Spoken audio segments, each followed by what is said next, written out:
Hey guys, happy day 2 of Holy Week.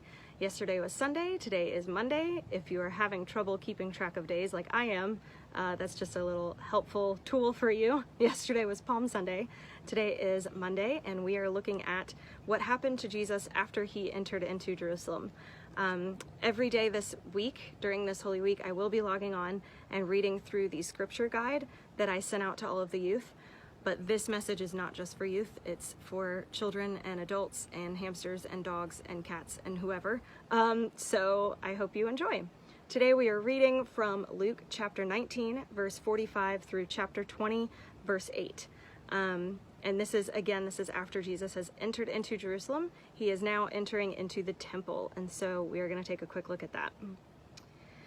Then he entered the temple and began to drive out those who were selling things there. And he said, "It is written, 'My house shall be a house of prayer,' but you have made it a den of robbers." Every day he was teaching in the temple.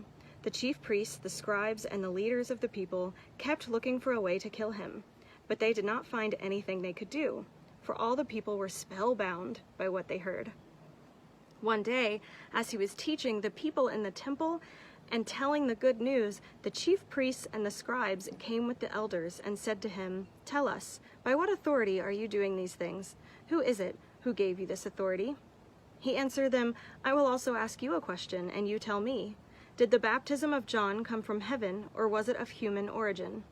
They discussed it with one another, saying, "If we say from heaven, he will say, 'Why did you not believe him?' But if we say of human origin, all the people will stone us, for they are convinced that John was a prophet."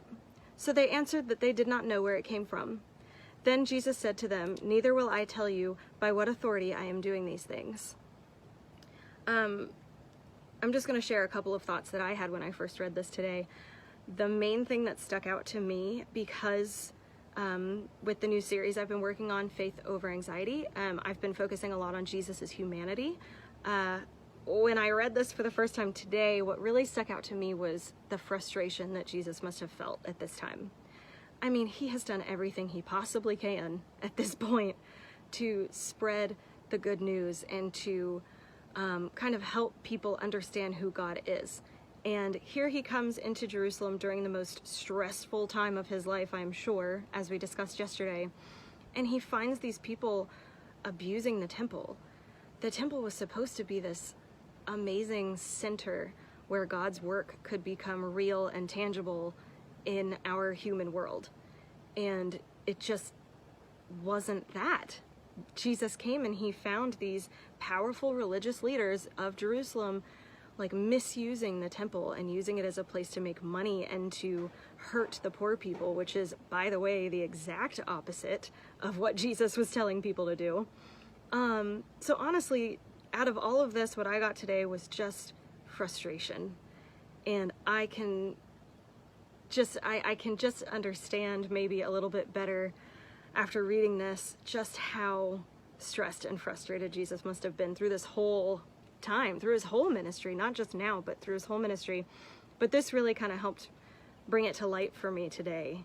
And now as I think about humanity and what we're going through right now, we are all really frustrated, I think. At least I am. I'm really frustrated. I want to go back to work. I miss the church. I miss my youth. I miss my kids. I miss you guys, my families, everybody. And I'm really frustrated.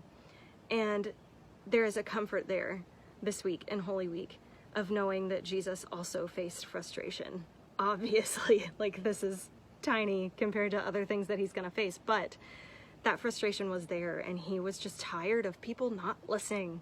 And I am also tired of people not listening. So it's just kind of funny that we can relate these stories in the Bible to our days right now. It's very relatable, and I think that's really cool.